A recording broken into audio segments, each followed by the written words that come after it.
जोशी आणि विजय वाकोडे यांना श्रद्धांजली अर्पण करण्यासाठी आता मला अरे कोण आता कोण भाजपचा कार्यकर्ता नाही. अरे बरं ठीक आहे, कुणाला मागू? जिल्हाधिकाऱ्यांना म्हणू? जिल्हाधिकारी देतील नाही आपल्याला? बोलू का जिल्हाधिकाऱ्यांबद्दल? मी भाजपचा कार्यकर्ता नाही. पहिली गोष्ट, मी काल सगळ्या चॅनल्सवरती तुम्ही बघावं, मी कुठल्याही आरोपीची बाजू घेतलेली नाही.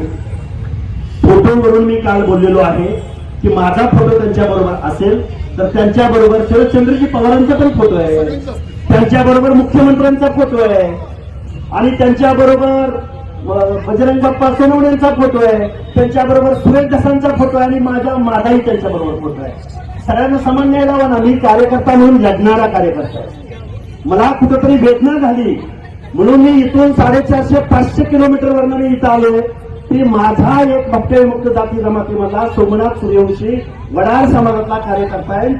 त्याची हत्या झाल्या आणि ती वर्गीकडून झाल्या.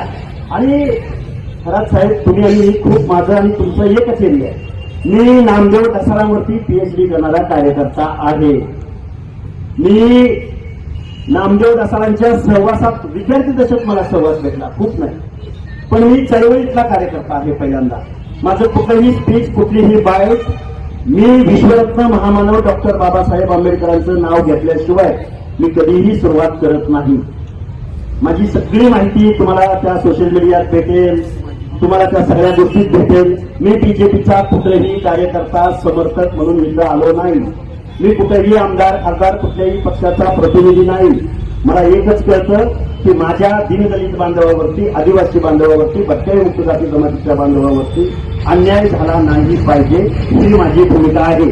काल मी फक्त एवढंच माझ्या भाषणामध्ये म्हटलं की या माणसाचे फोटो, सगळ्यांचे फोटो यांच्याबरोबर आहेत. त्यांची ताकद, जोपर्यंत तुमचा अपक्ष वाढायला, तुम्हाला आमदार खासदार व्हायला, तुमच्या मेळावे घ्यायला हा माणूस चालत होता आणि आज अचानकच हा माणूस कसा काय? म्हणजे तुम्ही मॅन मनी मसल पॉवरच्या नादामध्ये तुम्ही कुठल्याही माणसांचं सहकार्य घेता का? तुम्ही ते परत ऐका, 4 वेळा ऐका. मी कुठेही समर्थन केलेलं नाही. आमचं म्हणणं एवढंच आहे की या महाराष्ट्रामधल्या कुठल्या जातीला टार्गेट होऊ नये, गुन्हेगाराला जात असत नाही, ही भावना आमची होती. गुन्हेगाराला शिक्षा झाली पाहिजे. आणि तिथं 2 फोटो होते. ते फोटो होते सोमनाथ सूर्यवंशी आणि संतोष देशमुख या 2 बांधवांचे. या 2 बांधवांना आम्ही श्रद्धांजली वाहिली. माझी विनंती तुम्हाला एकच आहे, गावगाड्यामध्ये जर आपण एकमेकाला भांडत बसलो तर आपलं खूप मोठं नुकसान होऊ शकतं. कोण घातलं? आणि ऐका, कुणी कुठल्या आरोपीची बाजू घेतली? आरोपीची बाजू कुणी घेतलेली आहे?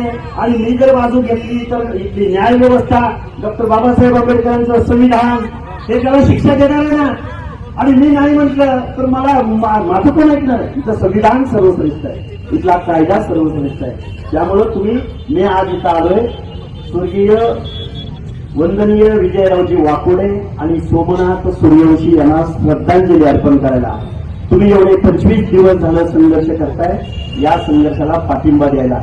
मी इथं भाजपचा हस्त प्रवर्तक कार्यकर्ता म्हणून इथं आलेलो नाही. हे पहिल्यांदा डोक्यातून काढून टाका. मी कुठेही पदाधिकारी नाही भाजपचा.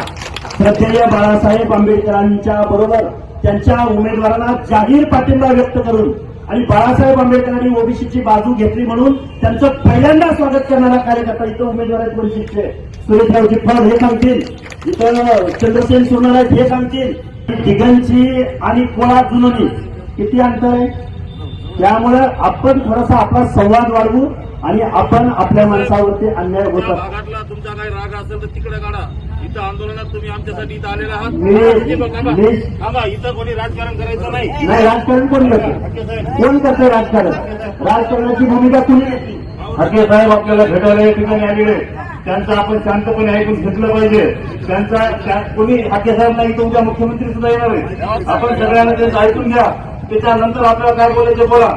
यांच्या भागामध्ये यांचं काही राजकारण बोलू द्या, बोलू द्या. यांच्या भागातलं काही राजकारण असेल यांनी तिकडे जाऊन करावं. आमच्या जिल्ह्यात कोणी इथं येऊन लुडबुड करू नये ही सगळ्याला विनंती आहे. 25 दिवसापासून आम्ही आंदोलन चालवलं. महाराष्ट्र आमच्याकडे बघायला तुम्ही तुमचं राजकारण तुमच्या घरी करा, इथं राजकारण करायची ही जागा आहे, एवढं सांगा या ठिकाणी. जरी लक्ष्मण हाके साहेब गेले नसून काही तुमचे आरोप असतील तरी आज ते तुम्हाला भेटायला आलेले आहेत. 2 मिनिट बसा, मीच बोलतो त्याच्यावर.